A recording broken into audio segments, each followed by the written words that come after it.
పద్మశ్రీ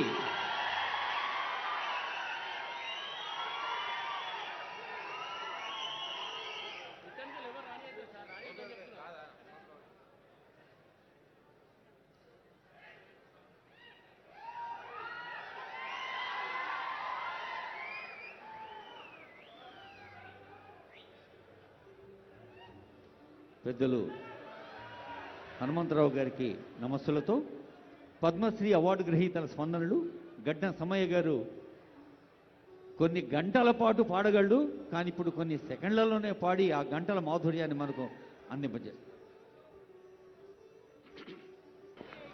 ఈనాడు నాకు ఈ పద్మశ్రీ అవార్డు రావడం, ఒక మారుమూల పల్లె ప్రాంతాలలో ఉండే హరిజనులని ఆశించి జీవితాన్ని కడుతుర్లభంగా గడుపుకునేవాడిని. మరి ఈరోజు మన బడుగు బలహీన వర్గాల ఆశాజ్యోతి మన ప్రియతమ నాయకులు రాష్ట్ర ముఖ్యమంత్రి వర్యుల చేత నాకు ఈ అవార్డు రావడం చాలా ఆనందంగా ఉంది. అదేవిధంగా మంత్రివర్గానికి మరియు అందరికీ నా కళాభివందనాలు తెలుపుతున్నాను.